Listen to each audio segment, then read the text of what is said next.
In the late 1970s, Australian newspapers reported a case that would later become one of the most mysterious disappearances in aviation history. What started as a normal flight by a young pilot on a quiet night quickly turned into a strange event that left behind questions no one has been able to answer to this day. But who was the young man flying that plane? Frederick Valentich was a 20-year-old from Australia who dreamed of becoming a professional pilot. Flying was not just a hobby for him, it was his passion and the future he was working toward. He had spent years training.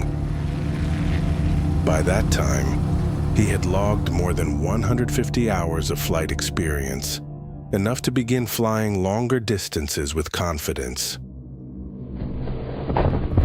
On the evening of October 21st, 1978, Frederick arrived at Moorabbin Airport, south of Melbourne.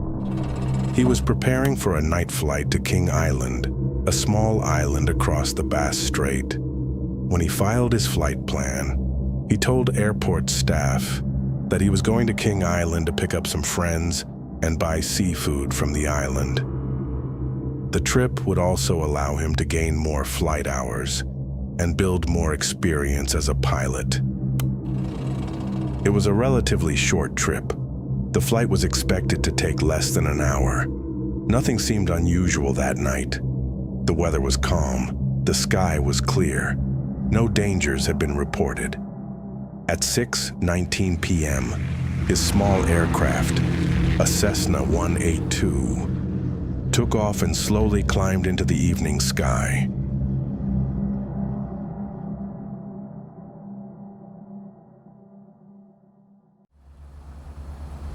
As time passed, the lights of the city faded behind him. Soon, there was nothing around him except darkness, the open sky, and the long stretch of water below. During the first part of the flight, everything was normal. Frederick stayed in contact with air traffic control and continued the journey as planned. But about 45 minutes after takeoff, something unexpected happened. Frederick contacted the control tower and reported something flying near him.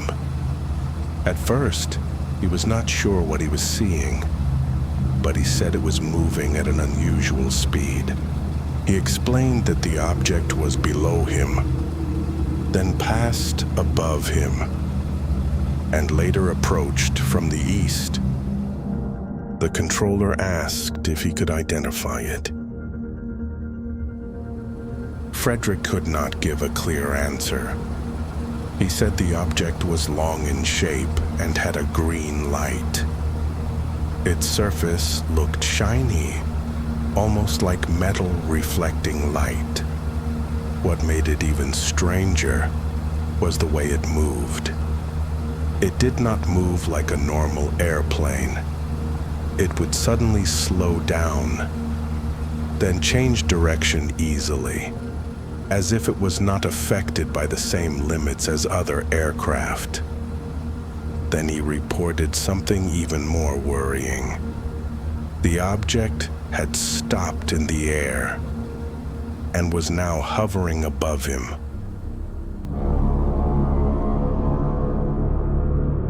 It was not moving forward or backward. It was simply staying there, as if it was watching him. Tension could now be heard in Frederick's voice, but he kept speaking, trying to understand what was happening around him. Moments later, he reported a problem with his aircraft. He said the engine was no longer running normally. It was making strange sounds, as if the plane was slowly losing stability. Then he said the object had come closer again. Now, it was directly above his plane. And then, he said his final words. "It's hovering above me, and it's not an aircraft."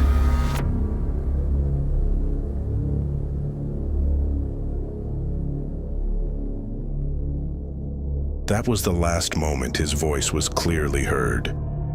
Right after that, the radio picked up a strange sound. It was like metal scraping or vibrating. The sound continued for 17 seconds. No words, no explanation. Then the signal went silent. Air traffic control tried to contact him again, but there was no response. Frederick Valentich had disappeared.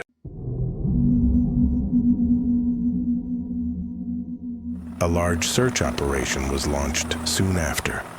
Aircraft and ships were sent to the area where he was believed to be flying.